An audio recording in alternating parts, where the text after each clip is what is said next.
Hi and welcome back to another LeetCode video. Today I'm looking at a 2D dynamic programming problem, longest common subsequence. And we're given two strings, text1 and text2, and we should return the length of their longest common subsequence. And if there is no common subsequence, return 0. Now, what is a subsequence? Well, a subsequence is not the same as a subarray, because a subarray would be a continuous sequence, but a subsequence doesn't have to be continuous. So a subsequence is a string of a string is a new string generated from the original string with some characters, can be none, deleted without changing the relative order of the remaining characters. For example, ACE is a subsequence of A, B, C, D, E. So that is an important thing to know. And a common subsequence of two strings is a subsequence that is common in both of the strings, right? And then we have a couple of examples here where text1 is exactly the same thing that we just had, and text2 is ACE. The longest common subsequence is ACE because ACE is a subsequence in text A, and ACE is the entire string of text2, right? So that's the longest that it can be in text2 of all subsequences. And here's another example where the two strings are equal. Obviously, you know, ABC is a subsequence of both strings, and it's both the length of both strings, so it's a maximum subsequence, or it's the maximum subsequence. Then we have another example here where we have the string ABC and the string DEF, so they don't share any characters, so actually they have no common subsequence. And the output should be 0. Now, if one of the strings contain one character that is or exists in the other string, then the output would be 1 already. Right, so that's for the examples. Now we have some constraints on the string. They have at least a length of 1, and they all consist of lowercase English letters. Well, dynamic programming, how do we solve this? Well, dynamic programming needs or has, I mean, it's a little bit of a giveaway that we know that this is a dynamic programming problem, because it means we can compute the solution by finding solutions to smaller subproblems. And typically, you start with trying to solve a simpler problem. For example, you could try to solve the problem first. What is the longest common subsequence of the string that contains only the first letter of each text, or only the last letter of each text, right? And then you could continue. What is the longest subsequence when I include 2 letters from each? And you can then use the fact that you've already computed what is the longest subsequence from all the letters that follow your new letter, etc., etc. So you just need to add them up. What are these longest subsequences by finding matches? And yeah, how should I explain this? Well, I think I just explained it. So yeah, so maybe I should just start writing a little bit of code to make it a little bit clear. Yeah, let's do that. So let's start with the recursive implementation. I think they're quite nice because they solve this, this memory management stuff for you quite easily when you add a little bit of caching. So let me show you how to do that. So we'll need a little helper method. And well, we're going to pass in an index I1 and an index I2 that points to the,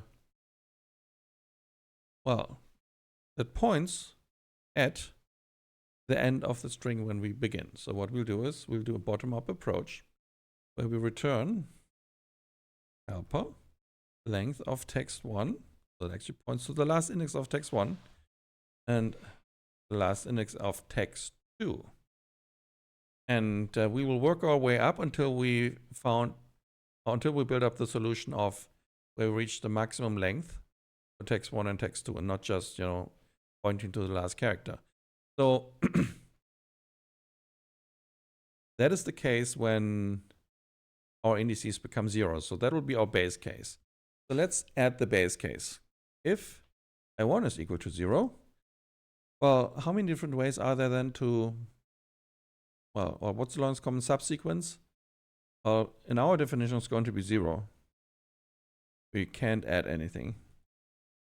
Return 0. Same if I2 is equal to 0.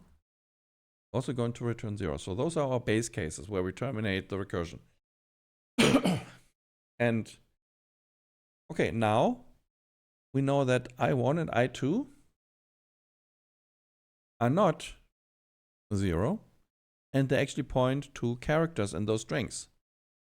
Well, in order to know if you know, these two characters that we're pointing to could add to an existing subsequence is by comparing them and making sure that they're equal, right?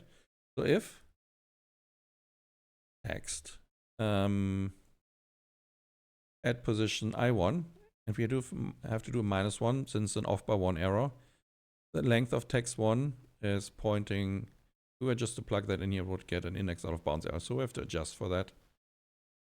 So if that is equal to text 2, there we go, text 2 at position I2 -1, that means we have matching characters. Well, then we know we can increase our subsequence by 1. Well, which subsequence? Well, the one that we get when our position I is 1 larger than it currently is. Sorry, 1 smaller. So at I1 -1 and I2 minus +1. Right? So this will give us the solution for the longest common subsequence over the entire length of both strings. However, in order to compute that, we will need to first compute, well, in this case, the longest common subsequence of over both strings, but with 1 less character. So we're actually looking at if we have the string A, B, C, D, E, and the string A, C, E. Well, we now have a match. Well, we have a match with the last character, with the E. So now we're going to compute what is the longest subsequence between A, B, C, D, and AC, right? And after we get that, we can add 1 to that. And we will continue to decrease those things the further we go. Now you can see in the next step we have a C and a D. So this comparison will be false, or the if condition will evaluate to false, and we won't go into the recursive call here. So what do we do instead? Well, that means we're not going to add 1, but since we're dealing with subsequences, there are 2 ways of how we can look at the subsequence. So we could look at ABC versus AC, and we can look at ABCD versus A. ABC. Right? So in the first case, we shorten the remainder of the first string. In the other case, we shorten the remainder of the second string. And that's exactly what we need to do. Return the maximum between, well, we call the recursive function, the helper, at position I1 and I2. And we only decrement I2. And the other way around is to decrement 1, but not I2. Right. And this will then lead to, computing the longest common subsequences for all possible combinations of I1 and I2. And in the worst case, well, how many different ways are we going to have here? Well, if we ensure that we don't recompute the same values, because that could occur, we probably want to add a little bit of cache. Now what this does is it remembers the result for helper given 2 parameters. So as soon as we call the helper method again with the same parameters, it will return to us the same value without executing the method body again. But this comes as a cost at, well, space complexity cost. Something space, right? Well, how much space? Well, what is the range of I and I2 that we can get? Well, that depends entirely of the length of the 2 texts. So if we say n is the length of the first text and m is the length of the second text, then we have a space complexity of n times m. And what about the runtime? Well, in the worst case, we're actually going to call helper with all different possible combinations of I1 and I2, right? So actually, this is also going to be hours time complexity. So let me run this through the test cases. And it passes the test cases, right? That's nice. And now let's submit this.